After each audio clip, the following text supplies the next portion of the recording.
Hi, so in this question we would like to find the maximum surface area of a volume inscribed within a sphere. So this one, let's associate some variables here. We'll say that the radius of the sphere will be r, the radius of the cylinder will be, we'll say x, and the height of the cylinder we'll say is h or y. Doesn't really matter. They're just variables. And so the volume, or sorry, the surface area of the cylinder is equal to 2 pi x squared, x being the radius, x squared plus 2 pi xh. So again, same concept for all optimizing questions. Find a way to relate the outside object by the inside. Well, the little trick here for this question in particular is that the radius of a circle to any point in the outside is r. So by using this concept we can develop a little right triangle here. We have the radius being r, or the hypotenuse, sorry, being r, and which is the radius, and the height, the opposite relative to this angle, will be h divided by 2. The height of this triangle will be h divided by 2, because if this entire thing is h and we're cutting it in half from the middle, it will be h divided by 2. The adjacent side, or the width, if you like, of the triangle will be just the radius of the cylinder, which will be x. So if I pull out this triangle and show you all the gibbers I just said, this will be x, this will be h divided by 2, and this will be r. And so let's, when solving for a variable, solve for whichever variable will give you a less complex solution.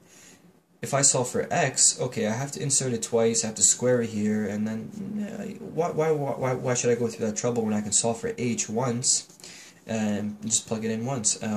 So let's solve for h here. We'll say that h squared divided by 4, squaring this term, plus x squared is equal to r squared. And so we can solve for h, bring the x squared term to the other side. We'll have r squared minus x squared. Multiply everything by 4. 4 times r squared minus x squared. Now take the square root of both sides. H is equal to 2 root r squared minus x squared. Now we can plug this back into our cylinder equation, the surface area equation. So the surface area will be equal to 2 pi x squared plus 2 pi x times 2 root r squared minus x squared. Awesome. So before you take the derivative, see if you can simplify. I can see here that I can write the square root into a power of 1/2, and I can also multiply this 2 by this 2 here. So this will be 4 pi x times r squared minus x squared, all to the power of 1/2. Now I can go ahead and take the derivative of the surface area with respect to x. So I will have 4 pi x plus 4 pi times r squared minus x squared to the power of 1/2, plus, using the chain rule here, 1/2 times r squared minus x squared times the derivative of the inside function of the chain ruled function, which is negative 2x, times the original function of this, 4 pi x. Okay, let's clean this up a little bit. We see here that, again, once I take the derivative and I have powers of 1/2, I like to rewrite them back into square roots. It helps me see what's going on. I can see here that this 1/2 and this 2 will cancel out, so I'll have just a negative x times 4 pi x, so this should be negative 4 pi x squared, all under, which I made another mistake here. I'm off my game today. This is 1/2 of this, all to the power of negative 1/2. 1/2 minus 1, 1/2 minus 2 divided by 2 will be negative 1 divided by 2. A negative power will go under the denominator. So, divided by r squared minus x squared. I apologize for that mistake. I really wish I could go back in time and make a new video, but My phone is running out of time here.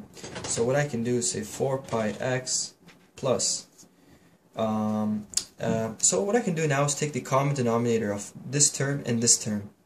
Fuse them together under one common goal. No, under one common denominator. So r squared divided by x squared.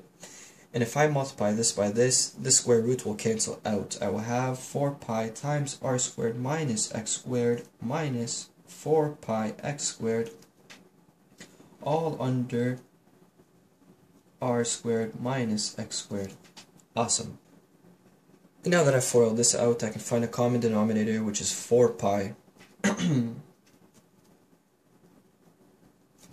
4 pi will have r squared minus 2x squared, because negative 4x squared minus 4x squared will be negative 8x squared. Factor out the 4.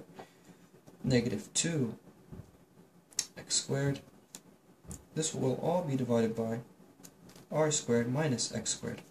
And so if we come back up here and continue, bring this 4 to the other side. And when you do that, we can cancel out 4 pi's, factor out, or common factor if you will, 4 pi. So we'll have negative x. And then we'll have r squared minus x squared, and all this will be under r squared minus the square root of r squared minus x squared.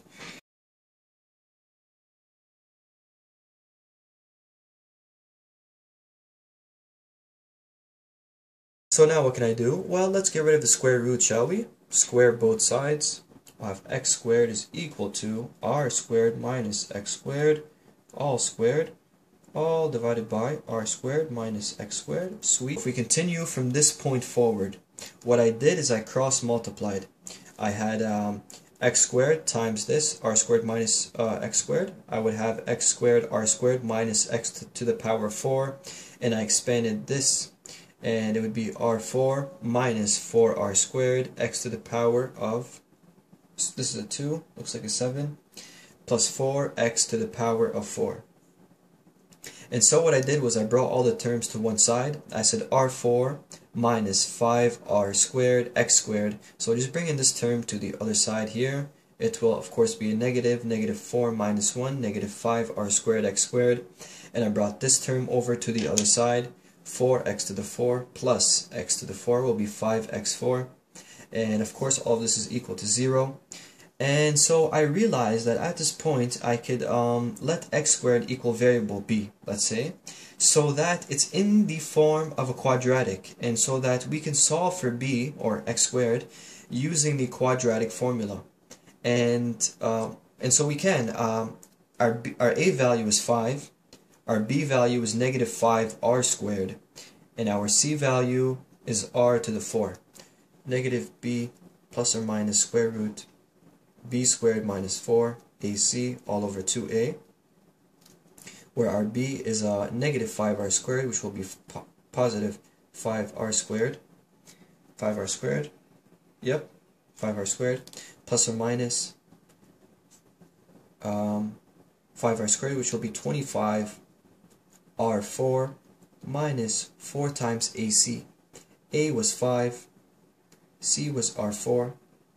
This is all divided by 2a, well a is 5, so this will be divided by 10. 5r squared plus or minus the square root of 25r4 minus 20r4. And so this will be 5r4, all divided by 10. And so can we simplify any further? Well, no we cannot. But remember, this is equal to x squared. And so let's solve for x squared at this point. We'll see that we'll have two values, of course, the plus and the minus version. I've actually taken the liberty to find the second derivative, and of course it's the second derivative requires the first derivative to be positive for the second derivative to be negative, and we need it to be negative to be concave down, which will give us a maximum point.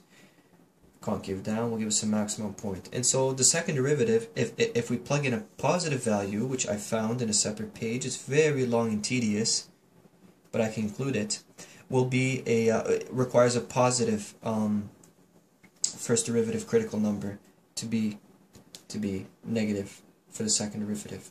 And so we need to take the positive root. And so we will have the root of 5r squared plus the root of 5r4 all divided by 10. But we can simplify this equal to x. And we can simplify this actually.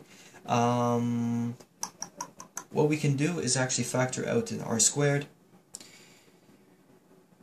So this will be 5 times r squared plus, and this will be r root 5. Where's r squared? It's r squared, isn't it?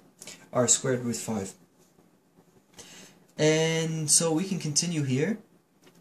Yes, we can. So we can factor out an r squared from both terms here.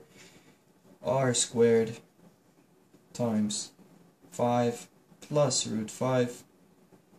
And all of this will be divided by 10. So will be equal to x. We should put equal to.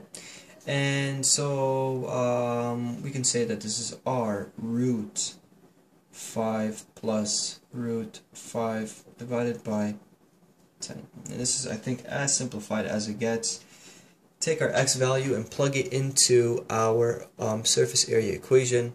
Okay, so since we've solved our x value and we have here r root 5 plus root 5 divided by 10, we can now insert our x value or substitute it into our surface area equation. And so once you do that, you'll have this nasty bad boy here.